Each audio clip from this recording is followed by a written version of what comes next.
Okay, Because in well, my good morning here from Michigan. Sorry, go ahead. no, please, I was just saying at my side I have both the screens visible, which means I can see you and I can With see me? myself Okay, as well. okay. Well, I guess we'll start like this and let's see what happens. Okay. Anyways, so now I do see you, but I think can you flip your camera to the like in the landscape format? If is it possible? Let me try. Sure.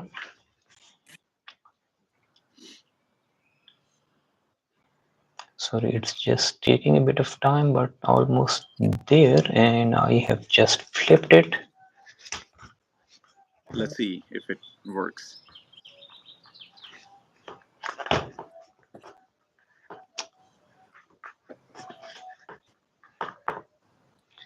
Yes, so I have flipped it. Is it okay? Well, I I don't see it from my side, but it might be fine. So let me see if I can switch it and just keep it that way. So that might be better. Um, anyways, there's always some technical difficulties at the end. So let's get started. So I have a very special guest with me today, Professor Dr. Aakash Ahmad. He is assistant professor in the computer science department at the Lancaster University, um, at the Lancaster University here in Germany. So without any further delay, let's get started. So Dr. Akash, thank you very much for joining me. Professor Wasim, thank you. It's a pleasure to be here, and I'm really looking forward to the discussion and the chatter that we have. Okay. Um, okay. My media manager is telling me that the cameras are off and he can't really see me very well. So, anyways, I'll start with the first question, and if he keeps sending me the messages, then we'll try to do something. Yeah, Um, sure. so, my first question to you is: how do the German universities evaluate academic credentials from Pakistan, India, Bangladesh, and other African and also the countries in Africa? And what do you think? What steps students should take when they want to apply for a bachelor's, master's, or PhD? I mean, how can they make their application stronger? So, do you have any insights on that? Yes, thank you. I think it's a good question to start with, and with the just a bit of context with the Brexit now, UK being out of the European Union and so on. So out of this geopolitical situation, Germany is emerging as quite an attractive market for two reasons. One, it's a big market in terms of academia, education, as well as job market, and they need lots of technical people to be inducted into their system and the labor shortage that they have. And coming back to the actual question, the admission process for bachelor's and master's. So for bachelor's, actually all of the uh, courses that are being taught are in local language, which is German. And for that, you need to have quite a good level of proficiency in German language. So for that, you have to apply through a system, a centralized system. So what German universities do, almost like more than 180 universities, they have a central application system where you actually go and you upload your academic transcript, your letter of reference, your statement of intent, and so on.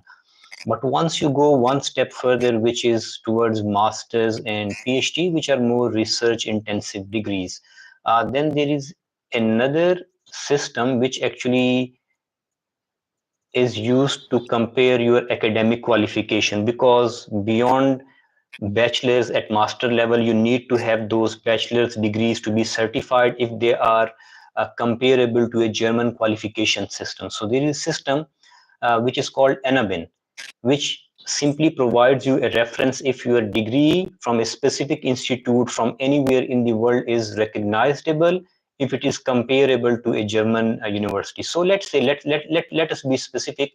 If you have gotten a degree from an HEC, higher education approved institute from Pakistan, so there should be no problem. Your degree would be comparable, it would be recognized. So all you have to do is to log in and create your account into a system which is called UniAssist for bachelor's and masters. and there you need to upload your academic transcripts, your CV, your professional experience, your letter of recommendation, and so on. I have compiled a document which I would like to share with you. It goes step by step, but these are two main systems which are UniAssist and Enabin database, where you have to put together your academic documents, and then they evaluate, and then they let you know about the eventual outcome, whether your application was successful or unsuccessful. But as I said, Germany is a big market, and they are in a severe shortage of technical human resources, and their Right. universities are trying to make an effort to bridge that gap. So this could be an ideal time to do a bit of research, and once you have your documents ready and into the system, you are more likely being a very strong candidate to get accepted. I mean, theoretically speaking. Okay. Well, another very important question is regarding finances, right? While German public universities charge minimal tuition fee, so what are the admission requirements? I mean, how can students apply for admissions, and how students from developing countries, where they don't have a lot of money, less budget for the living expense. So, what scholarship opportunities are available specifically for non-EU students, for non-European Union students? Yes. So there are multiple routes to a scholarship. One big offset that you already get is that you are actually applying for a world-class university degree, but you do not have to pay any tuition fee. It would be a minimal fee, which is like 150 or 500. You already get a jump start. Now it comes Hmm. down to a point where you are in a position to sustain your monthly expenses, and then there are two or three possible routes. Let's talk about, because at bachelor's level there are almost no scholarship. Let's be upfront with that. So the scholarships are mostly at the master's level or at the PhD level, and then there are two or three routes to attain those scholarships at master's level. Your university can have specific limited number of scholarships available because they do not charge you fee. So what they will be doing, they will be covering your monthly expenses. So one is institute specific. The other one could be, there is a DARD scholarship program, which most of the people who have a basic understanding of the international scholarship would be aware of. So it's a German academic excellence program. So they have certain priority areas. So let's say environmental change or cyber security or artificial intelligence are their priority areas. They have open calls, which means you have to secure an admission. And once you have secured that admission, then you can apply for that scholarship. So that depends on securing an admission. And if you have a good motivation letter, if you have a good academic CV, you would be a strong candidate for a potential scholarship over there. Third could be, there are certain companies which would like to have master students, like BMW and Audi and Mercedes and so on are somehow, I would say, big corporate. Then there are smaller companies. There is an ecosystem of smaller companies. So they are working on, let's say, a project for which they would like to have a bit of basic research and development. And if they hire a full-time employee, it would be too expensive for them. So sometime they have their own scholarship program. Okay, we would like to have a master student to work on this. And normally they also reach out to the university that on our behalf, you can apply for, you can actually make this opportunity to be public or make students aware of them. And the fourth is, again, sometimes based on some sort of a foundation or some sort of a, some people, they would like to have a philanthropic approach, so they would like to offer partial scholarship. So if I try to conclude and put it to a bottom line of the possible scholarships, one thing, that you do not have to pay tuition fee, so that part is covered. Then it comes to sustaining your monthly expenses, and the scholarship can come directly from a university or a company or the German national program, which is DARD.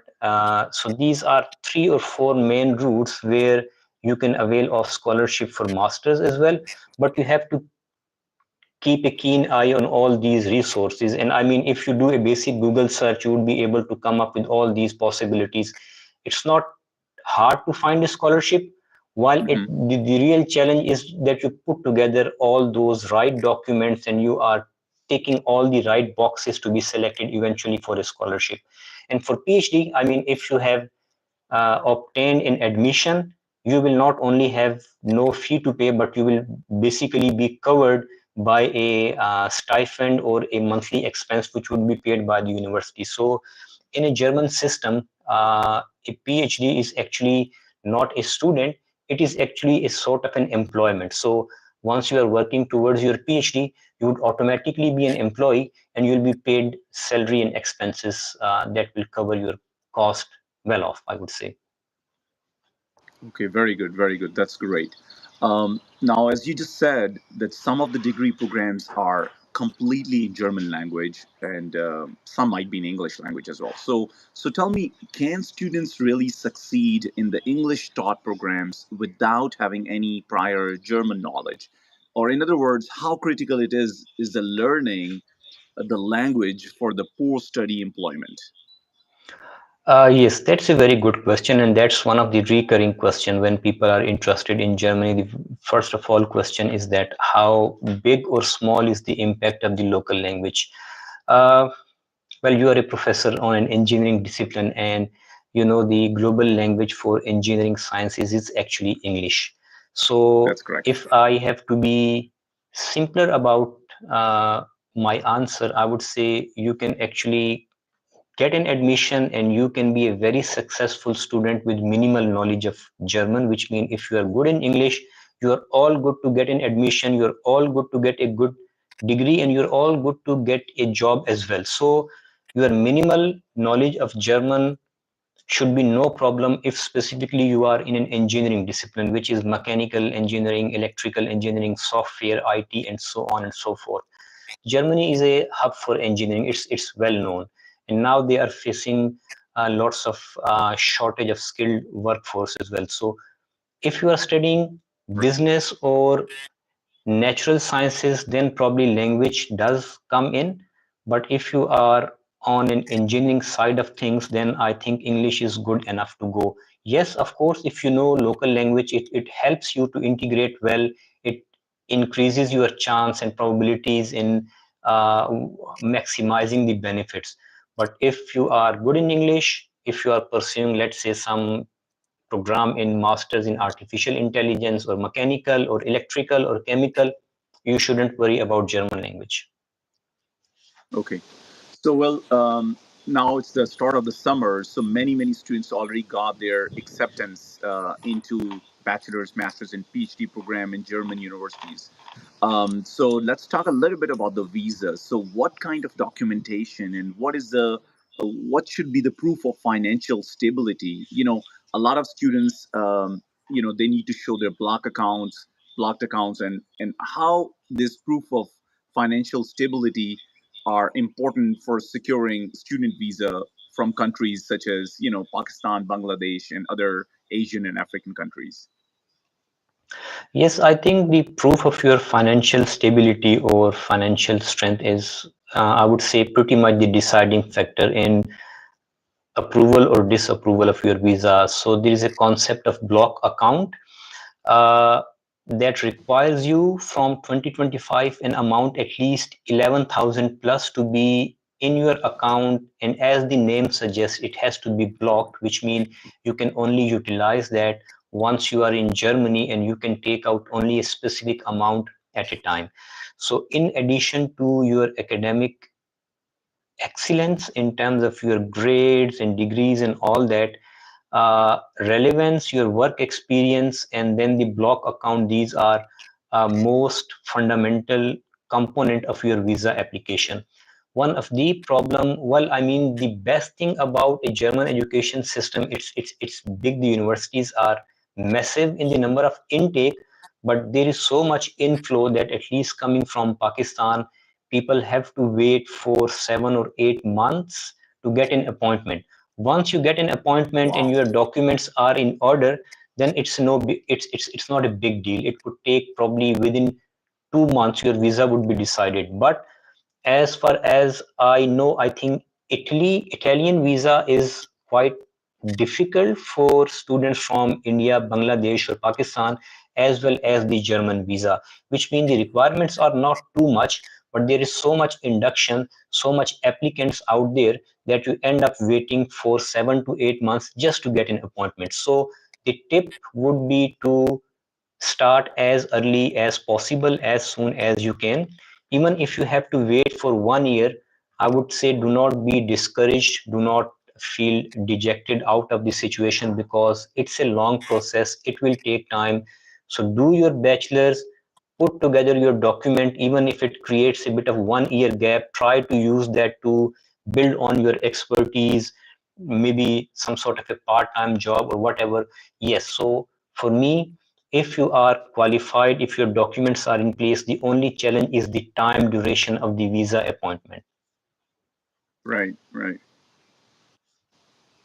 Okay, so I know the Germany has this 18-month job seekers visa.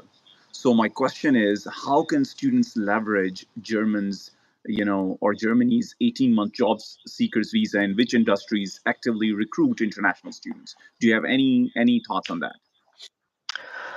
Yes, there is a job seeker visa, and to add to that, they also recently introduced which is called Chance Karte, which is called Opportunity Card. So let's talk about them one by one Sure, because they are both relevant. sure. So job seeker visa allows you an opportunity to come to Germany and seek a job, and you have, I think, an 18 months time to do so. And in Hmm, that, hmm. while you are seeking, you can do some odd job, which means something which might not be directly relevant to your qualification, but it can help you get going with running your finances as well. Hmm, So hmm. it's actually a mixed kind of a case. Some people got the job, and some people they could not. So it's something which we, it's more subjective, the success of it. Then recently they introduced another, I would say, possible path to a German market, which is called opportunity card. It was seen with quite a bit of optimism. It was quite welcomed, but still its impact has to be seen how objectively successful it is. But you have to, I think, attain 6 points on that opportunity card, while which means if you have a foreign qualification, if your age is less than 35, if you have proficiency in English or German, you can easily meet those 6 points. And then you are able to join, or then you are able to come to Germany for 1 year, and in that 1 year you have to find a job. And once again, I would say, sometime what happens with these kind of cards, which was quite common in Denmark as well. In 2014, when I was working as a postdoc in Denmark, they had 1 month processing time to give you a Danish green card or something like that. But the Wow. problem was Okay. that there was so much induction, then it was a bit hard, or it was not as easy to get the job as the card or the opportunity promises. So yes, there is a pathway, and if you are qualified, I think you stand a good chance to avail either the job seeker visa or the opportunity card. Okay. Very good. Very good. Excellent.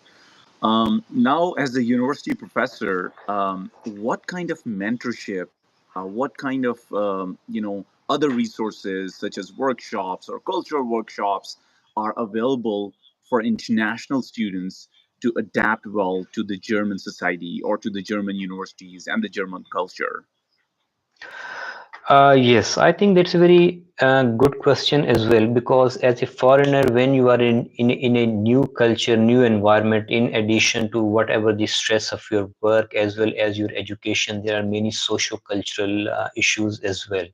And I think in Germany, they have a good system that they have an academic mentor or academic buddy program, where Hmm. someone from the department or your fellow student, they actually help you. It varies from university to university. So they could actually, in the initial phase, help you to find an accommodation, help you to get accustomed to the local thing.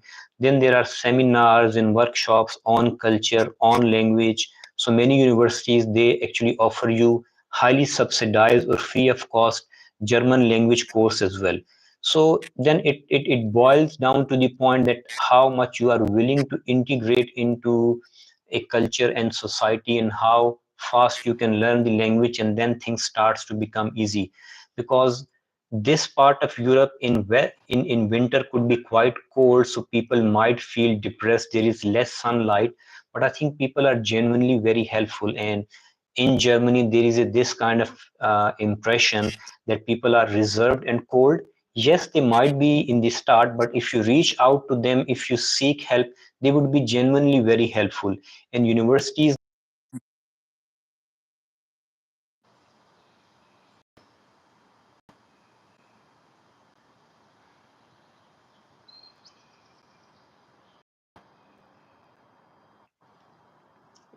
Yes, I think the signal was lost in between, but I Yeah, hope no, it you was can hear okay. me. Just only for few more seconds. Yes, I can hear you. Please continue.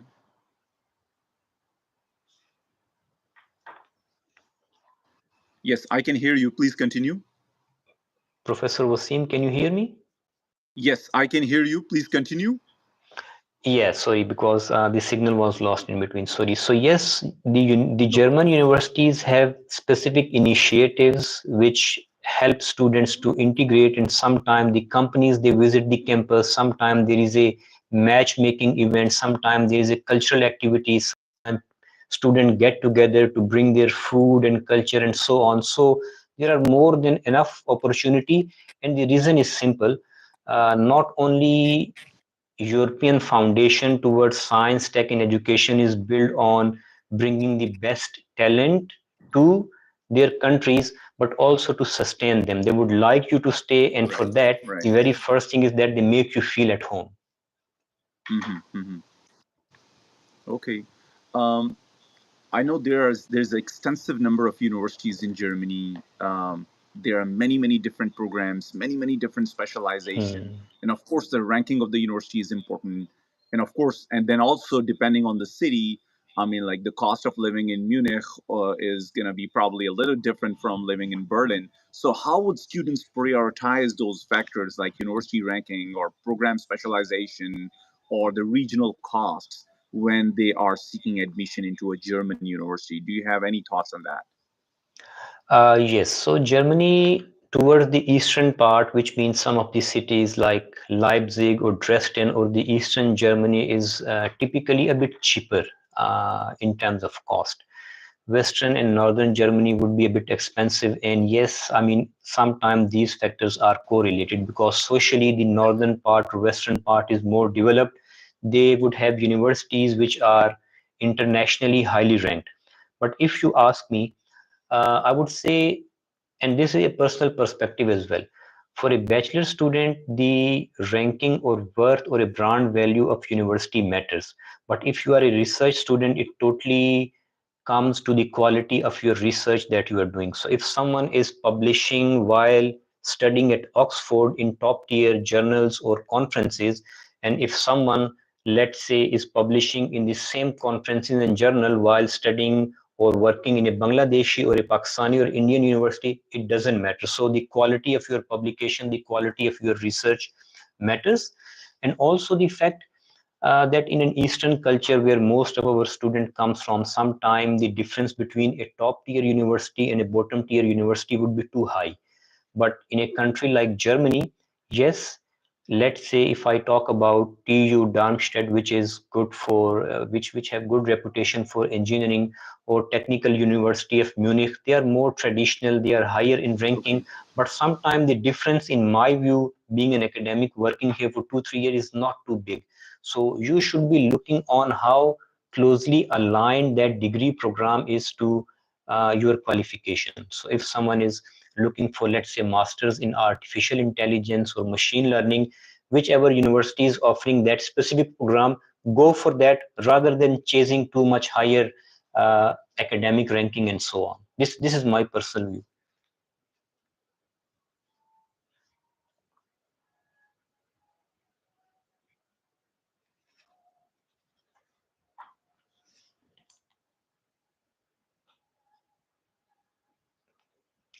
There seems to be a signal problem. I am not sure how clear my voice is, but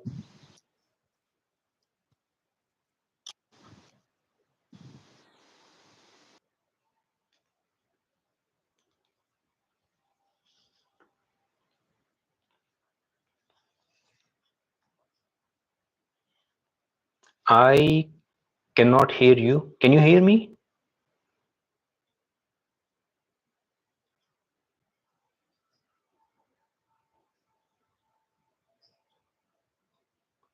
Sorry, Professor Wasim. Unfortunately, I think the signal is so scrambled that I am unable to hear you. Should I join again or?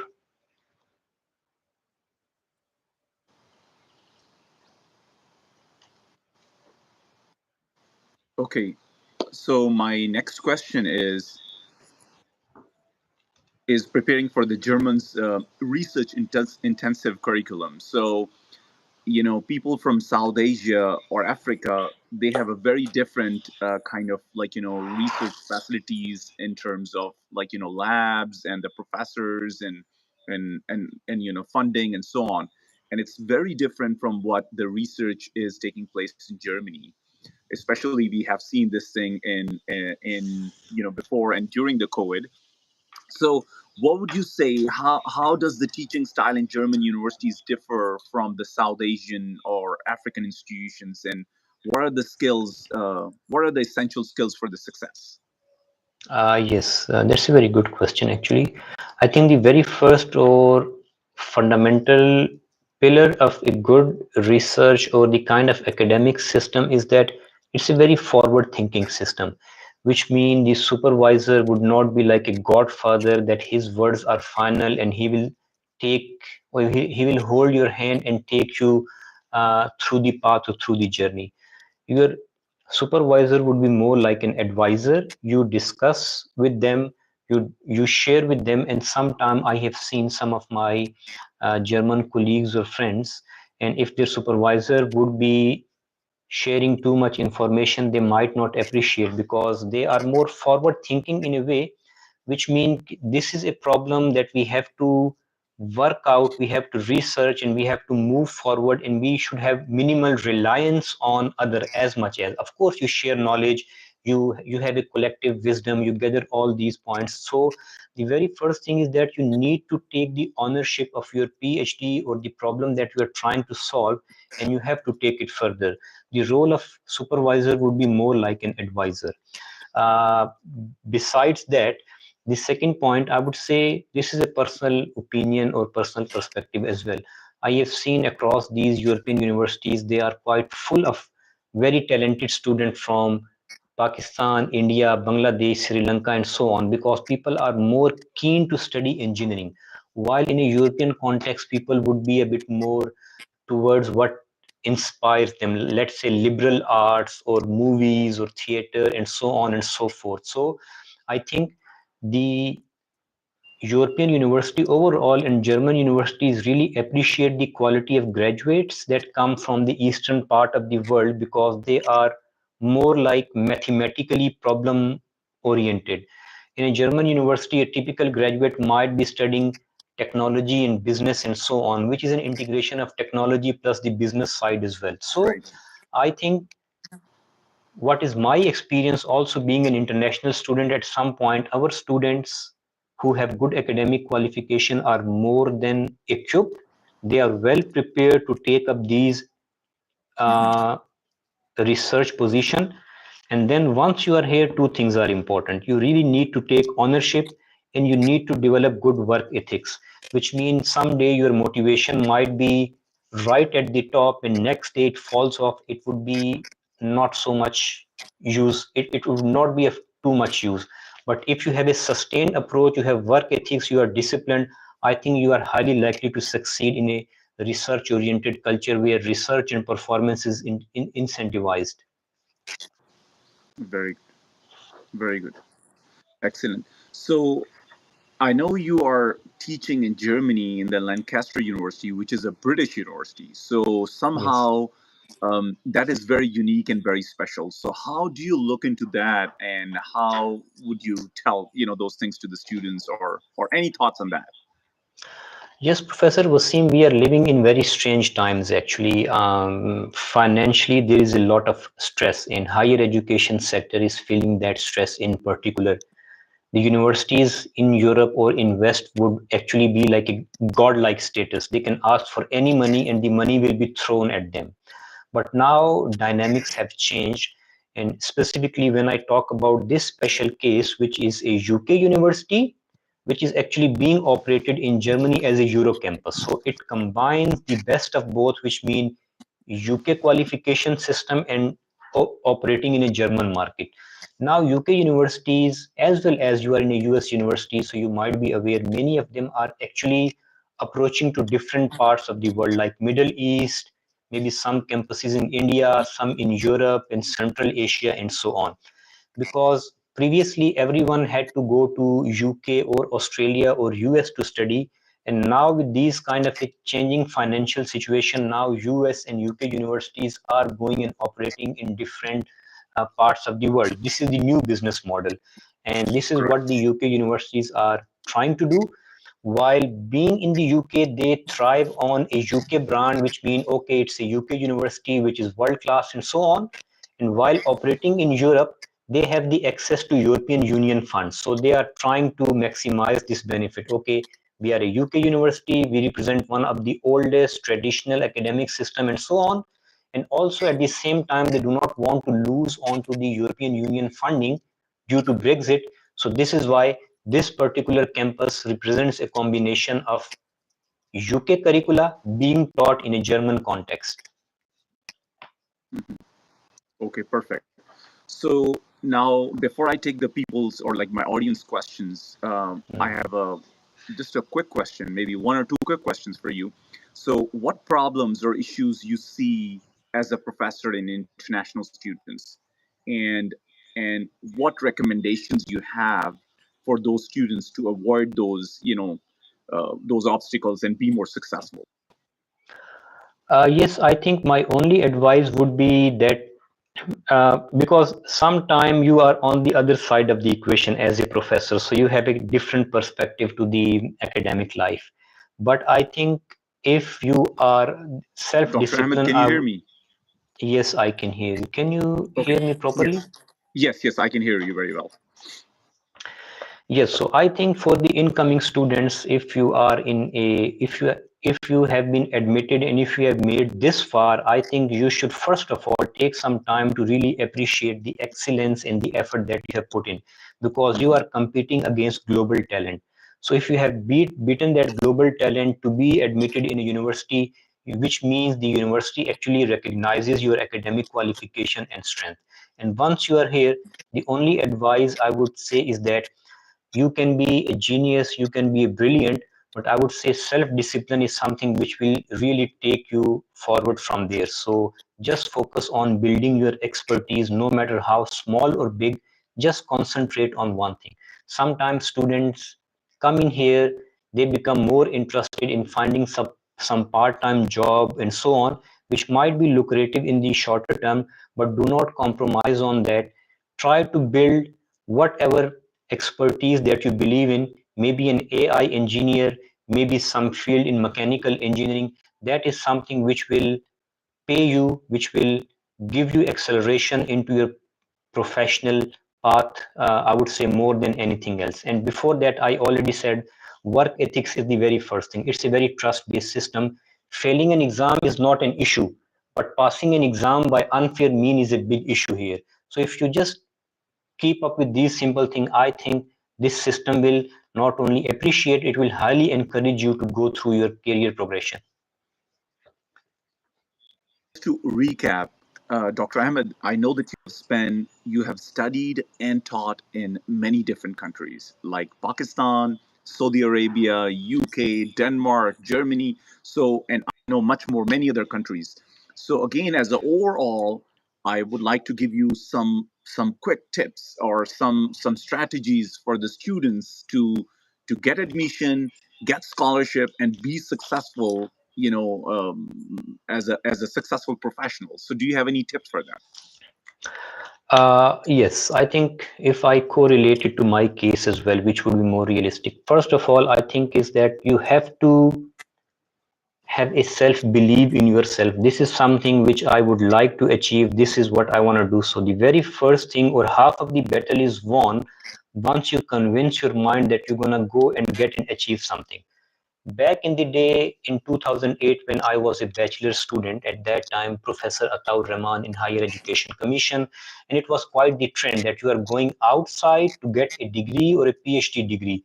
So my generation grew up with the fact that it actually feels so cool, it feels so different that you are actually going outside on a government funded scholarship and you are coming back. So you are literally like a king. You are literally like treated like a king.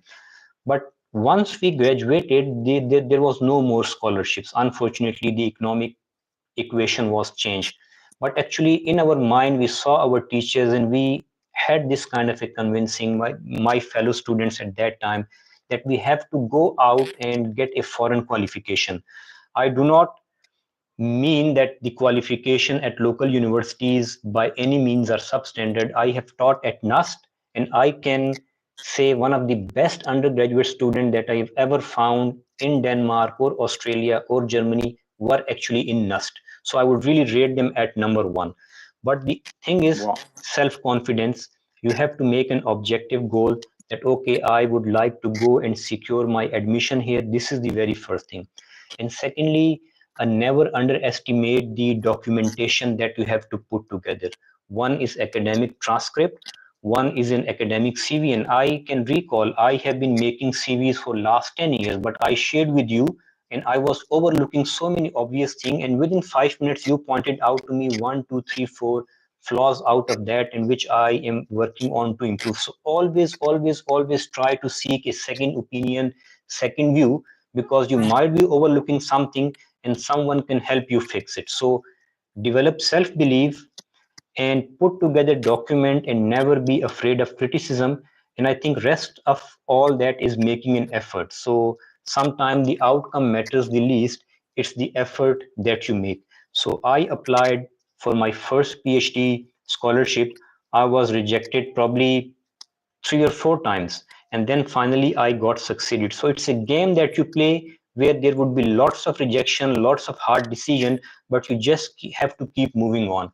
And when I say moving on, it should not be like a brute force that, okay, I have made my documents and I will just keep posting them. No, it will exhaust you, it will frustrate you, and you would give up. Just be strategic, plan it, and target the right spot. And I think if you have put together your documents, you pretty much have secure the next step in securing admission or job or whatever you are aiming for.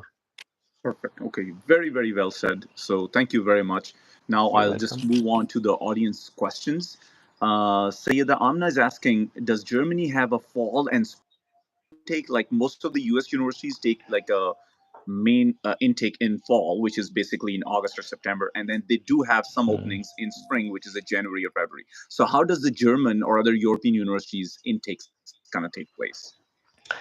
Well, there are different models now. Germany is also having lots of private universities, but the private universities come with some heavy fees. So let's talk about the other way around, which is typical German public universities. Most of them they operate on fall basis. Very few of them would be on Okay. the spring and summer.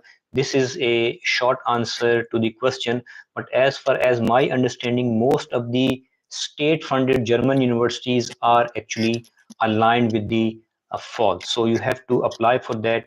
You have to align your documents and deadline. There would be very less opportunity going for summer or spring intakes. Okay. Another question I have is from Maharoz Khaled. So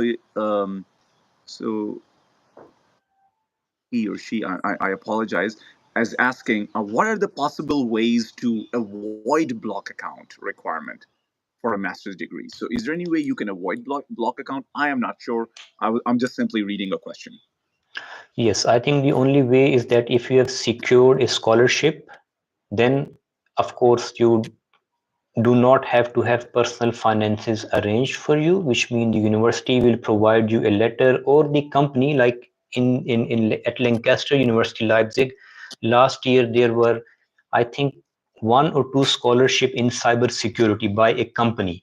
So in that case, they provide you an explicit statement that your fee will be covered and your monthly expenses will be covered through this scholarship or this stipend that is being provided. So that is the only way where you can actually avoid block account. But if you are unable to secure a scholarship, then block account pretty much become the fundamental requirement for your visa to be processed. So simple answer is, by attaining a scholarship or funding, then you do not need to have a block account. Okay, perfect. Sounds great. Um, so now many of our students are also married. They have a spouse, and of course, they have kids. So, Mm. um, how does the German system look into that, or can the students can take their dependents with them when they want to study for their master's or PhD? Yes, they can. For PhD student, it becomes very easy because, as I said, PhD is not a academic qualification or a degree.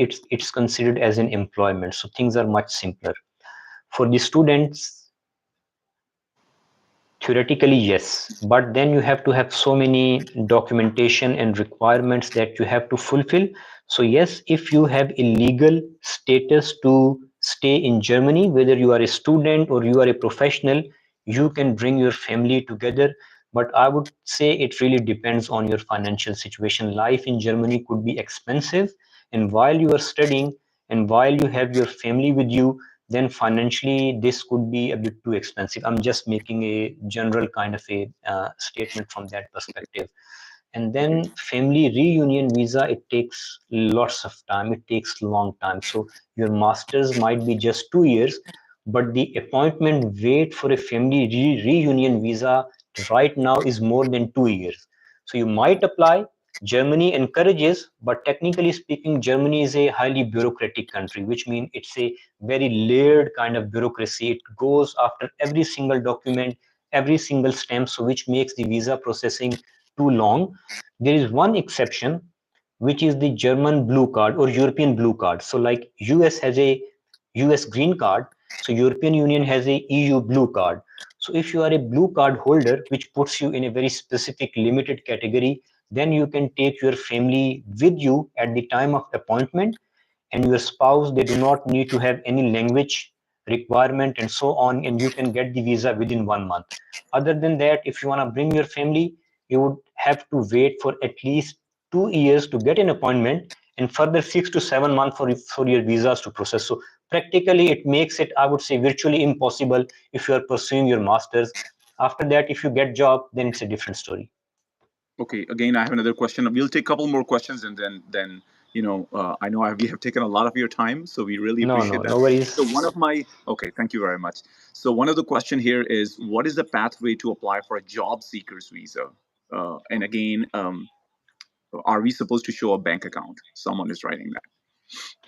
Yes, you have to show, and the best way is that respective embassies. So let's say if you are a, my assumption, a Pakistani passport holder, then you are actually applying as a Pakistani national, and then they would have specific steps or criteria. So let's say coming from specific country, you need to have certain health insurance and your criminal record and so on.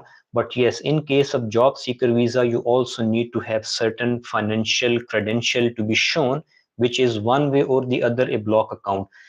I am not too sure about precise details of the requirement, but I would say for that, because these requirements they change so frequently. So after every 6 months, 1 year, you might see a change here or there. So the best and most up to date way would be to look at the embassy and consulate, and they would have a bullet point of what exact documents that you require. But a simple answer would be yes. For job seeker visa, of course, you have to maintain yourself. The state will not bear your expenses unless you are paying taxes and so on and so forth. So for that, yes, you have to have a block account covered to apply for job seeker. Okay.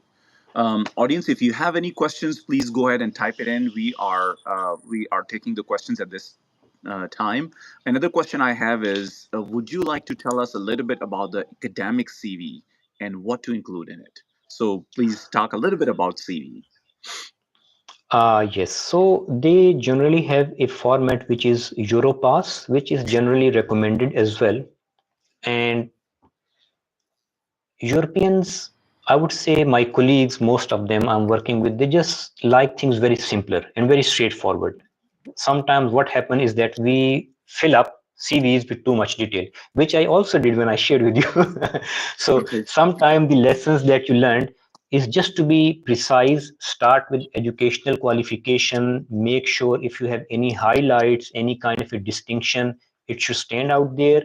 Any tools and technology. Germany is a country or a society where your technical skills matter much more than a piece of paper. So you have never seen any university, but you are really good at writing source code, or maybe your skills with mechanical engineering, you are working in workshop, even the system will actually allow you to come and work in Germany. So typical academic CV while applying to master program, make sure your academic qualification, credential, CGPA is very clear and explicit. Make sure the projects that you have worked on, you have indicated them, not every one of them, but a sample 3 or 4 of them. And to the students who are more towards computer science or software related program, if you can make your source code or those projects available via GitHub, it's always a very good source where people can actually look at them. If you are a master student, maybe 2 or 3 sample publication that you can put out. So these are 3 or 4 essential components: your academic qualification, your expertise with certain tools and technologies, and the research that you have done. I think they should be pretty much part of your degree, part of your CV. Academic reference, it depends. If you are writing your friend as an academic referee, it's not a recommendation or Not a advice good I idea, would right? give. Yeah, but be simple and be transparent and be, I would say, clear about that. If you try to fabricate too much, if you would be putting too many micro detail, it already puts a suspicious. The details might be there, but at the end of the day, it's a human mind which likes simpler thing if they are true and accurate. So this is what I would advise: to be simple and be precise. Okay, perfect. So in America we call it KISS rule, KIS, keep it simple. Yes, So true, true. that is very well said, very well said, Dr. Ahmed. I have another question. It says, in order to get a fully funded scholarship, is it important to have a research publications? Um, is one enough, or can we get a fully funded scholarship without any publication? So please comment on that. Technically, you can get a fully funded scholarship without a publication, and I would quote my example. I got admitted directly after my bachelor's degree, although I was in Ireland. So, if you have a good statement of research which can convince that this idea is interesting, then you can definitely get. But publication is something which is like a currency of the academic system. So if you can show a publication, which mean now your work has been peer reviewed by others and you have that work experience, so it adds a bit of weightage, it adds a bit of advantage to your CV as well. So having publications is very good, but I would say quality publication, not quantity. You are publishing in some journal which probably doesn't, it's nothing for nothing. So yes, quality publication matters, but you can actually get a master's or a PhD scholarship without any publication or zero publication. And I know one of my fellow student back in Ireland, he got his PhD thesis defended without zero publication, because examiner said whatever you have published, that's something different. We are more interested in the problem that you are able to solve. So Correct. yes, it, Correct. it So, in other words, you're saying that publications are important. It's great to have publications, but this is not, they are not necessary to get into the PhD program, right? yes, in most cases, publication will be a key to there, but there was this question, is it possible? So yes, this is entirely possible. If you have framed a right problem, if you have developed a strong proposal, you can get not only scholarship. Again, don't quote me on this, because sometimes it works very differently into different systems. So having a quality publication is something which is very important. But yes, there are cases where you can attain a master's or a PhD scholarship with zero publication. Okay. Well, I have another question here. It's a person is asking, having a bachelor's degree from a low-ranked university, does that affect your admission and scholarship in, let's say, in German universities? Well, your degree. Well, your degree. or your educational institute has to be recognized, they have a system which is called NABIN, and it classifies your degree. So if it approves that, or if it classifies that as recognizable qualification, then I do not see a problem, because Okay. it's a very trust-based system. They say, okay, HEC is approving a system and which is recognizable by us, so we give you a fair chance. Yes.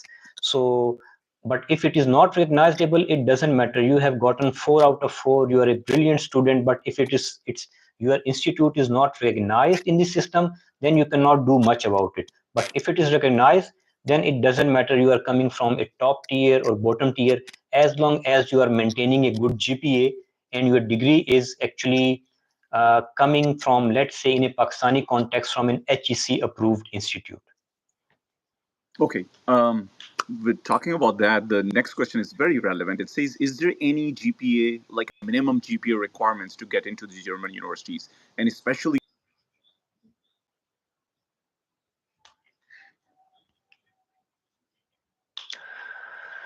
Yes, not only scholarship but also for visa, because as I told you, the visa you might be waiting for 7 months just to get an appointment. If you have something beyond 3.7, 3.8, which mean more than 80%, 85%, then you stand a good chance that your visa would be processed as priority, and it will also be very helpful if you are applying for a scholarship. So consider 80% as pretty much the benchmark. Some systems have percentages, some systems have CGPAs. You can translate into that. But yes, having a good CGPA matters. But then it also depends how effectively you have put together your document, and when there, if some universities they take an interview as well, how well you perform in the interview as well. I have lost you for a second. Are you able to hear me? Yes, I can hear you. Can you hear me? Okay, perfect. Okay, so I think with that, I know we had some technical issues, so I really apologize for that, Dr. Ahmed. But No I think worries. at the end, it went really well. So thank you so much for answering, for taking out the time from your busy schedule and be here with me and, answering people's questions. So thank you so much for that. I really appreciate it.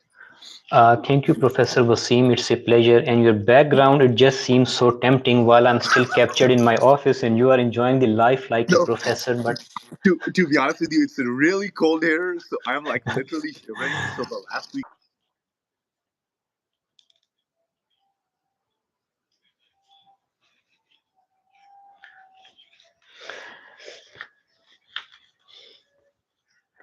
yeah,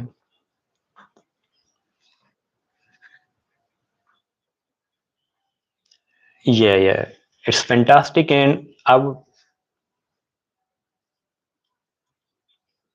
yeah, I would just like to take a second to thank you for all the audience, all the students who actually tuned in. So this discussion can just be a starting point. If I am at any point, could be of any help, always feel free to reach out to me. And I must appreciate the outreach effort that Professor Wasim is putting in. He is truly, in a sense, giving it back to the community. And I'll be very happy to be part of any effort, any initiative. If I can help you or any of you in any ways, always feel free to reach out to me. And massive thanks to Professor Wasim for providing me this platform to go ahead and share my experience, my perspective.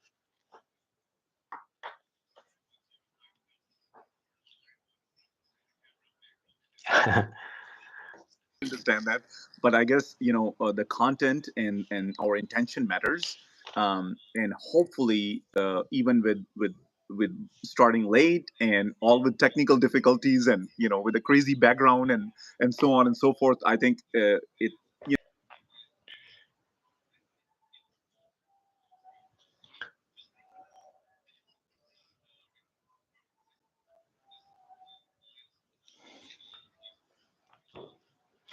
Yes, there are certain universities who actually ask you, like if you go to Technical University of Munich, they would have very specific criteria. But if you have studied your degree program in English, and if you can get a letter from your university that the mode of instruction was English, I think it should sort the problem out. Unless some university has very specific language requirement, but in general, if your degree program, which was bachelor's or master, if it was taught in English and if your university can provide you the letter, I think you are good to go.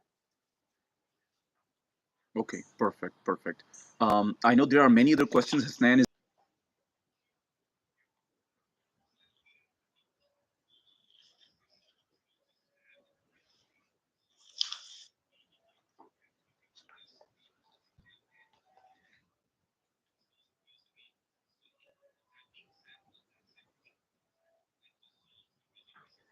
You're welcome, sir. Pleasure, Professor Wasim. Pleasure to be with you. Thank you. Thank you. Have Okay, a good day. bye. Bye. Okay, assalamu alaikum.